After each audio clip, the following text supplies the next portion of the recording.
Here we go. We are recording. We are live. We are broadcasting. So let me make sure we're good. How exciting. Well, thank you everyone for joining. I'm Kristen Jurevich with Intero Real Estate, and I have the wonderful, the fantastic mortgage broker, lender, Miss Joanne. How are you? Thank you for having me. I'm happy to join you on your webinar. Of course. So here we're going to talk about 7 things to expect when buying a home after graduation.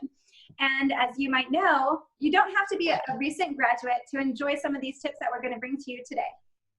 So what I'm going to do right now is share my screen so you guys can see what we're talking about, follow along, and go from there. So do you guys all see that? Awesome. There you go. So as some of you might know, I'm Kristen Jurevich with Intero Real Estate, and I've been with Intero since I started real estate about 12 years ago. And my heart goes out to all my clients who have worked with me and all the clients that I will be working with in the near future. I'm a second-generation realtor, and I have received a Bachelor's of Science in Interior Design from San Francisco State University. And you know you're going to get a rock star when you are talking to the Athlete of the Year for San Francisco State. So that is something that I'm so proud of, and I'm going to hold on. So you know I'm going to get the job done. And I am excited to be back in Hollister, where I grew up. I love my town, so I'm so excited to tell you all the wonderful things about our time in this webinar and in the past about Hollister. So up next, we have the beautiful Joanne.Anderson. Take it away. Okay. Hi, everybody. Glad to be here. Let's see. I have been lending money, giving away money since 1991. I'm the mom of 2 football players, and right now I'm trying not to eat like a football player. And let's see, when I'm not doing loans, when I'm not doing my homework and math homework for loans, I am going to my boys' football games. And if I'm not doing that, if I really had my favorite place to be, I'd be on the lake in our boat at sunset. That's enough about me, I think. Don't you want to be there right now with this beautiful weather? Oh my gosh. Oh my God. Heat wave. Heat wave. So, have you heard the saying that you always want a friend with a boat? So, are you my friend with a boat so I could go with you? I know, right? It's better to have a friend with a boat than have a boat yourself, because a boat is a hole. Speaking of money, a boat is a hole in the water where you pour your money. So don't graduate from college and buy a boat. Graduate from college and save your money so that you can buy a house. Talk to us first before you go buy a boat. Absolutely. I'm sure you're going to be talking about that coming up, right? Absolutely the truth. So here's a couple things that we're going to be talking about today, because I know your time is valuable, so we're going to get right to the point. We're going to be talking about building wealth. Are you mentally ready to buy a house? The location. Of course, different types of properties that you could purchase. We'll also talk about debt elimination, living below your means, and lender requirements. So you are ready to go when you're done with the webinar to get the home buying process started, or at least planning your goals and getting ready to figure out what you need to do in order to buy a house with Joanne and Kristin, right? Right. Absolutely. Absolutely. So jumping over to the first one, why do you want to buy a home in the first place? So Joanne, from a lending standpoint, or actually just from a homeowner standpoint, what are some of your things that you find beneficial in owning a home? Okay, so first off, it's about building wealth. That's the main goal here, is to build wealth. Not only have a place to live and create memories, but to actually build wealth. And so, speaking from my perspective, I know that when I graduated college, there were several friends that went in on it together, and now, several years later, they are still the ones that have the property and have the rentals and have more than one property, right? And it's income generating. So I think the main point is to create some income. It's an opportunity to create income generating property in the future. So not just a place to live now, but to think about time travels fast. So before you know it, the prices are going to be higher and the property taxes are going to be higher and the rates are going to be higher. And it would be when you start now, you build a little bit of wealth and you keep building it up and it just gets better and better. That's my perspective. Absolutely. And that's a great point, Joanne, because real estate moves in cycles. And as you can see, sometimes they go up and sometimes they go down. But year over year, real estate has consistently appreciated. So think about prices back in 2010 when we had the housing crisis. If you purchased a home in Hollister, you were maybe around the $280,000 price range to the $350,000 price range. Now in Hollister and San Benito County, the average sales price is about $645,000. So that's a couple $100,000 in equity that's in your pocket. And I for sure don't know any other way I could get that money, maybe in stocks, right? But that's a whole different, career move or income revenue that I don't know about. I know real estate, and that's why I'm a huge promoter for real estate, just because of the appreciation year over year. So absolutely correct. Yeah. And then you also get the mortgage interest deduction every year. So that's extra savings in your pocket, right, Joanne?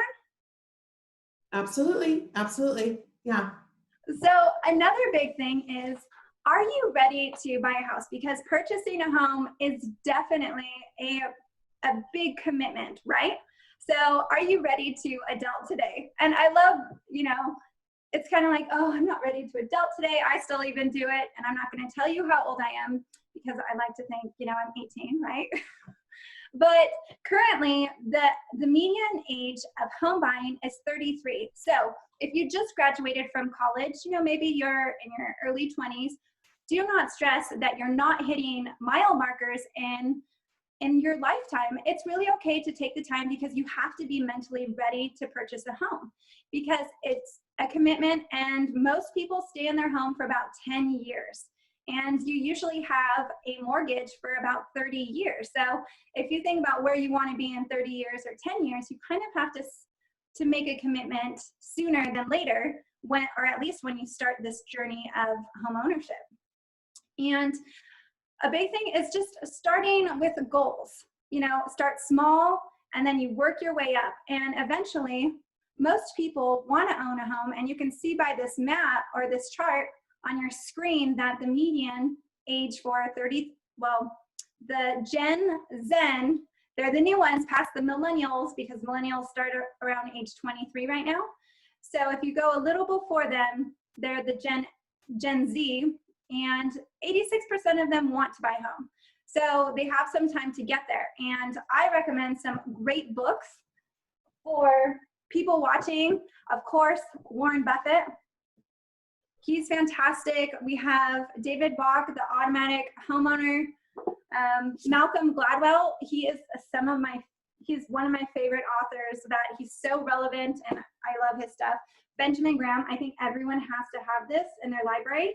And I'm sure some of the graduates have actually already read this, but these are just great tools to have and to start planning now to get you excited about home ownership. Right, Joanne? Because absolutely. And so are you going to have a list at the end? Because those are good recommendations. Of course. So everyone on our call today is actually going to get a list of some of my top favorite books here. So make sure you always register for my webinar, because if you don't, you might not get a copy of all the freebies that we're going to be giving away in the current webinar. So a big thing is location, location, location. And when you're trying to find a home in real estate, what's important to you? After graduation, you're trying to find a career or a job that aligns with maybe your career, or you might go a different path. So, for example, if you are a model and you live in Hollister, it might be a little challenging to actually have a model career, because where's your model agency, or where are the castings? You need to make sure you're able to go there. So if I wanted to be a model, I'd probably move to LA, San Francisco, New York for the greatest opportunity. Same thing with a marine biologist. You'll probably want to move closer to the water, just because that is where your employment is. So location is important to you. So if you're starting to search where you want to buy a home, you need to make sure you follow where your employment is, and then you could look around those specific areas to try to find the best place for you. So do you want to have a short commute? that's a big thing, especially in the Bay Area with traffic. Do you want to live close to family? And also, just with the changing environment that we're having with COVID-19 being very serious, and we have current protests on social injustice, will the suburbs or rural area be more desirable in the future? So that's something to consider. And I think we lost Joanne, but I know she's going to be coming right back. Oh, look, I am a magician. I made her come right back. But I think your mic's off, just so you know. There we go. And one of the great sites to help you find where you want to live if you're not in the Bay Area, because Hollister and the surrounding areas, you know, where Joanne and I would like to promote because we live in this area and we love it. But if you're not from California, maybe you want to check out this great niche.com website where you can learn about different states, where are the best places to live. They have so many great ideas and great avenues for you to check out. So I hope you write down this website and refer back to it later, because maybe you want to find the best places to live in California. Anything that might pertain to you and your job, maybe that's a good place to kind of start your search. Right, Joanne? What do you think? I agree 100%. Perfect. You're the expert. I'm the lender, you're the agent. Right, so I got to bring you in. I got to get you to Hollister, but in reality, sometimes Hollister might not be the best place for you, and don't worry about that, because I can help you as a relocation agent, connect you with a local agent anywhere, almost anywhere in the world. So that's what's fantastic about me. I'm your one-stop shop. You can always just send me a message and I'll be happy to connect you. And as well as Joanne. Joanne, you cover all of California and beyond? I am licensed in the state of California. So, and right now I'm covering, basically I do mostly Carmel by the Sea, Hollister, Morgan Hill, and actually all the way up to San Carlos, but the entire state of California. Yeah. Wow, that's fantastic. Great areas, a great team. She's definitely going to put that loan package together. So she would love to help you. So, absolutely. And if there's anybody that wants to move out of state, we have relocations. Right. We can exactly. refer. One-stop shop. Lenders so right as well. here, we are your team, your real estate and your lender professional right here on this webinar. So, you know, feel free to always ask us questions. You can even drop a little message in the chat box. I would love to see what's going on with all of our attendees, as well as send us emails afterwards. So a lot of people think that buying a home, there's only one type of home, but as we know in the real estate industry and the lending industry, not all homes are the same. So we have single family homes where we definitely encourage you to buy the biggest and best home in your budget, okay? In your budget, that's gonna help your resale value. But you can also purchase new construction, and you can either build it from a developer or actually create your own if you have those resources, those financial resources. And that's something that Joanne and I can definitely help you with. You can also purchase a duplex. So there's two homes connected to each other, there's triplexes, and you could live in one and rent out the other. And that's such a benefit to help pay for your mortgage, as well as have that income right off the bat.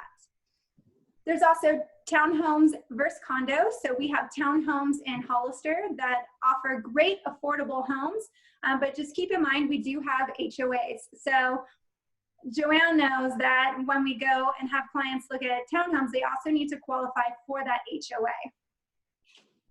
This is true. So if it's a condo, typically condos have HOAs, and as a lender, when you're doing your loan, we have to use the HOA in your debt qualification. So it actually, it affects it. It's better to buy, quite honestly, it's better not to have an HOA, because that's one more monthly payment that you have to make, and it does affect how much you can qualify for. Exactly. But sometimes the condos are less expensive, so then the HOA is an offset, right? So exactly. It just depends on the scenario. So it's a given. But important to know. And it's really important for you to have a conversation with me as your agent, what you are looking for, what are your wants and dreams and your desires in home ownership. And there's a lot out there, and we can help you find it. So that's why, you know, we're open books. We definitely ask questions. We're not just poking and probing you. We want to have a conversation so we know how we can best suit you as your agent and your lender, right? So one thing to also we need to consider is property taxes for new construction are going to be higher. That's what happens. There's also what's called a mellow ruse. It's an additional tax on the property to cover street, sewer, maybe law enforcement that's separate from property taxes. And then you also have, as we've already talked about, HOAs. So there's certain fees that come up in real estate, but that's part of our job in being professionals, is giving you all that information up front so you know exactly what you're paying monthly and what to expect possibly the next year, so you don't feel overwhelmed. That we have prepared you for home ownership and to be happy in your property, right, Joanne? Right. We're here to give you all the information so that you can make the best decision. Exactly. So another thing is debt elimination. Oh, debt. Unfortunately, a lot of people have it. That's just, what happens, especially as a recent graduate. So a big thing is think before you spend. And you really need to think, is this a necessity? Do I need it right now? Of course, when we get a paycheck, especially on our first job, right? The money's coming in, maybe after being a poor college student for such a long time. You're excited, you want to go spend money, but Joanne's going to tell you in a few minutes on things to do and not do once you have that paycheck. But a big thing getting to that point is protect your identity, especially being at such a young age. You have the rest of your life ahead of you, and we don't want anyone, losing IDs. Maybe if you're out at a bar, forgetting it somewhere, make sure you really protect your identity, because you don't want someone to open up credit. And I'm just trying to be honest, right? You have an open tab at a bar, you forget it there. And of course, maybe where you are having a good night, they're going to save your card, but you don't want to lose that, because someone could take it and rack up all this debt. And then you're going through the trouble of trying to get the debt removed. So it's just kind of an awful situation. Not that that's happened to me, but really protect your identity, because you are unique. There's only one of you. So let's make sure that identity stays with you. Another thing, right, Joanne? Yep, this is exactly. true. Exactly. So this is true. I know I hate to bring this stuff up, but it's just the reality. And as soon as you start, I did lose my cell phone on a dance floor. Oh, woo! Just everything's going wild, right, Joanne? It happens, and we just try to do our best to prevent things like that happening. But protect your Social Security. Don't keep that in your wallet.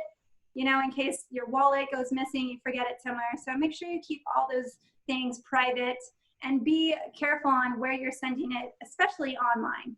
That's a big thing right now. Yep. But one thing, medical bills. So as we're trying to eliminate debt, it's unfortunate that there are some things that happen, and medical bills, they rack up very, very quickly. So one thing a tip to take away from this, negotiate payments with the hospital before it goes to a credit agency, just because there's going to be fees that add up at the end. So that's one way we can prevent debt from coming. And then Joanne's going to go ahead and talk about student loans. Okay, so yeah, now the audience here this is designed for graduates. So obviously student loans is the first thing I think about. Mm-hmm. I really like the point about the medical bills though. So let me circle back real quick and just add to what you said, Kristen. Okay. It's super important with the medical bills, because they do, they can, if they don't affect your credit. So okay. If you have a medical bill that is big, and you're paying it off slowly, and you've negotiated with the hospital or the accounts receivable or what have you, mm-hmm. They will let you pay $25 a month sometimes. Wow. So take them up on that offer, pay it off slowly, get it done. It doesn't affect your credit. The only time it will affect your credit is if they send you to collections, if you stop paying. And it is so hard to get rid of that. So mm-hmm. Medical bills are a big one that I see on credit reports a lot of the time. So that's a good one to talk about and just know about ahead of time, and know that you have the option to pay it off slowly. And then the student loans, this is very important. They're growing and growing. Sometimes they're deferred, sometimes they're not. Is the government going to wipe them out eventually? Is the government not going to wipe them out eventually? But student loans, we have to include them on your debt to income ratio. So we take your your income and we take your debt and there's a calculation, and we need to make sure, and we have to add the student loans to that calculation. So it affects how much you qualify for. So student loans, just so you know, the calculation is that we have to use 1% of the total balance.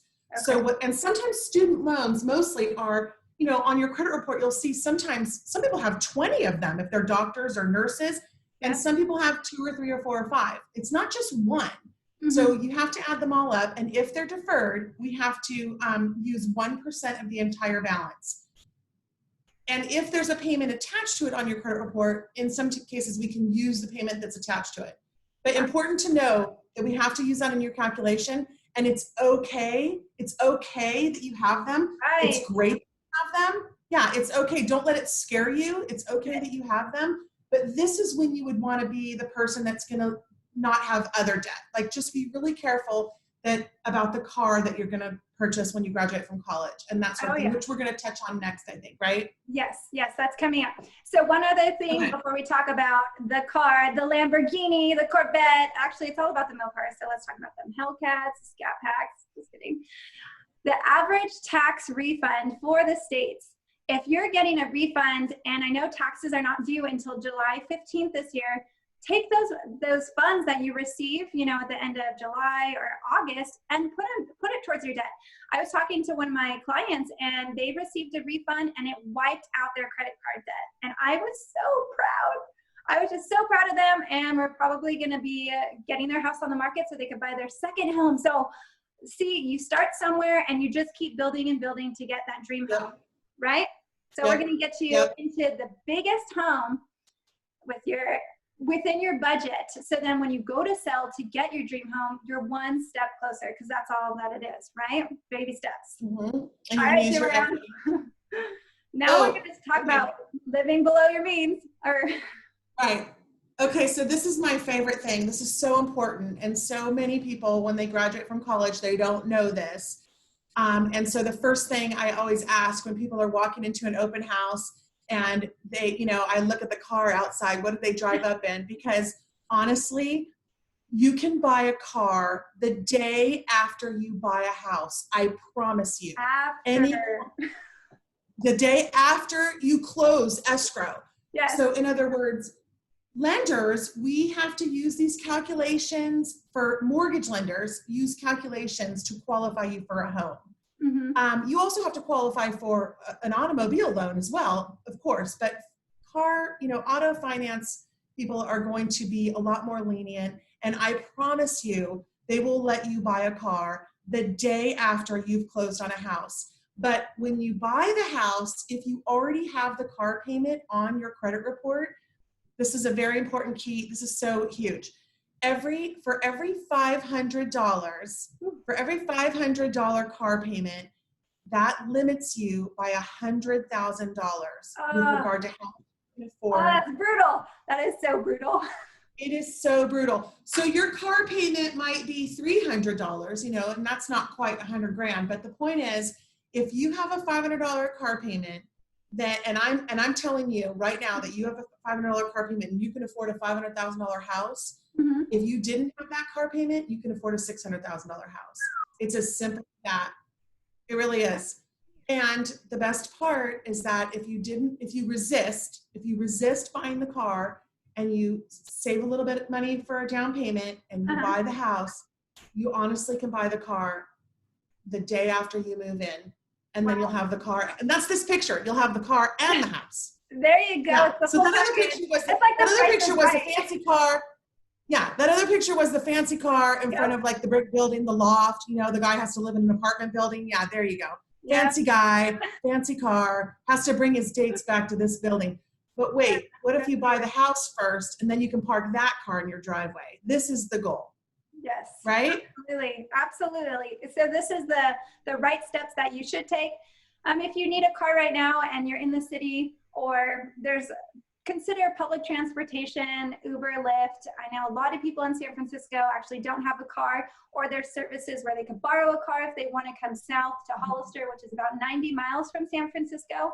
So that's an option. But the big thing, you won't have insurance to pay for. or registration. So that's going to be more money in your pocket to help you get to where you want to go. True. Right? It's those little. So true. The insurance is what throws you over the edge too. Oh yeah. So when I graduated college, I know a lot of people, they graduate college and they go, okay, they get their first job and they have all this money and they're thinking, oh my God, I love my job and I get paid for this. Yes. And then before you know it, you want to have this car and then you don't, you buy the big fancy car. But here's the thing, if you resist and buy something modest and it's temporary, buy something modest and then plan on the house. And then once you have the house, then you can always upgrade your car. It's easy. It's easy to turn in a car and get another one, right? Exactly. Not as easy to buy a house. Yep.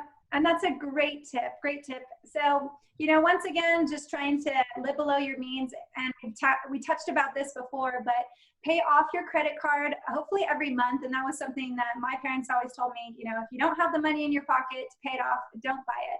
So really focus on groceries, gas, and everyday essential like toilet paper, right?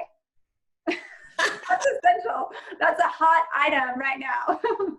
So there you go. Thanks for the great tip, Joanne. We really appreciate it. So jot down Joanne's number. She's full of tips and tricks on getting into the lending industry. And a couple things that we want to talk about because we want to make sure you are ready to go when buying a house is here are some things that the lender will need. You want to just go ahead and ask or share a couple things, Joanne, about getting pre-approved, what you'll need. Okay, so the most important thing is you have to, theoretically, you're supposed to be working for 2 years, but this is designed to be speaking to graduates. So we can usually use your degree, literally a copy of your degree, in some cases your transcripts, and if you've been employed for 6 months, then we need a pay stub, W-2 you may or may not have from the year before, but yeah, pay stub covering 30 days. So if you get paid every week, I need 4. If you get paid once a month, I need 1, right? You got to cover 30 days. That's the most important thing, pay stubs, and then this documentation that's on this thing is accurate as well, obviously, but just to get started, just make the phone call. I mean, I would congratulate you even on watching this webinar and then just start the process. And once you do, we can help you. We can answer your questions. It's fun. It's exciting. And then you'll be motivated to get the rest of this paperwork here. Actually, it's what happens. Exactly. Because you're going to find the home that you want after conversations with us. And then you're going to say, I need a pre-approval letter to submit with the offer. So it's all going to have to happen at the same time. So we're just prepping you now on things that you do need. So when you're ready and you find that home online, that's probably where you'll find it. You're going to call me and I'm going to say, have you talked to Joanne? Where's your pre-approval letter? We'll connect, get all the paperwork, and we'll be able to write our offer. So this is great information here. And once again, there's Joanne's information right on the screen. So if you have questions, please reach out to Joanne. And I want to invite everybody on this webinar to please come next week, Tuesday, for my webinar. You'll find it on social media. And of course, I like to give some credits to everyone that has helped me with this. So I'm going to jump back full screen and really thank Joanne for being here. It was such a pleasure, and I hope to see you all next week. Thank you. Good job, Kristen. Thank you.